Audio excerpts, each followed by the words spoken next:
இன்னும் 2 நாள் தான் இருக்கு. அதுக்கு முன்னாலே உன்னுடைய நிறைவேறாத ஆசைகள் ஏதாவது இருந்தா எங்ககிட்ட சொல்லு. அதை நிறைவேற்றி வைக்க சட்டம் எங்களுக்கு இடம் கொடுத்திருக்கு. சொல்லுப்பா, உன் கடைசி ஆசை என்ன? சொல்லு.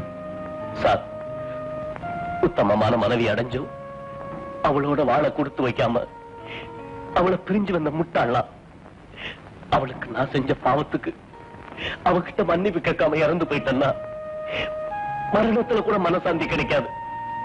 சார், எப்படியாவது என் மனைவி எங்க அழைச்சிட்டு வாங்க.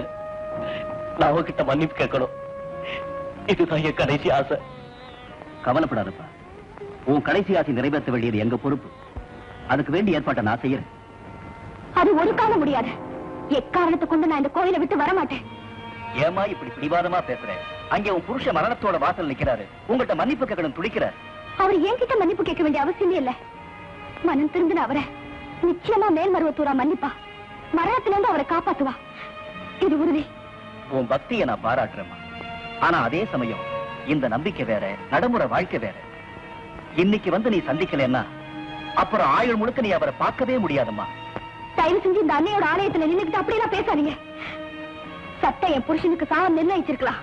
ஆனா அந்த தர்மத்தாய் அதை தடுத்து நிறுத்தியே தீருவா. நான் சொல்றது தயவு செஞ்சு வற்புறுத்தாதீங்க.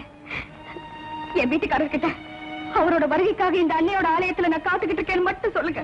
போதும், போயிட்டு வாங்க. ஆல்ரைட். நம்பிக்கைதான் தெய்வம்.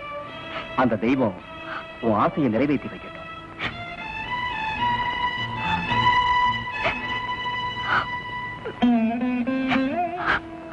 அம்மா, அகிலாண்டேஸ்வரி, கேட்டியா? என் புருஷனை பார்க்க நான் ஜெயிலுக்கு போகணுமா? அவங்களுக்கு என்ன தெரியும் உன் சக்தியை பத்தி? அம்மா, இது என் மாங்கல்ய பிரச்சனை மட்டும் இல்ல, உன்மான பிரச்சனையும் கூட. நீதிமன்றம் தவறு பண்ணாலும் நீ விட மாட்டேன். நீதியை காப்பாத்தியே தீர்வேன்னு நீ இந்த உலகுக்கு புரிய வச்சே தீரணும்.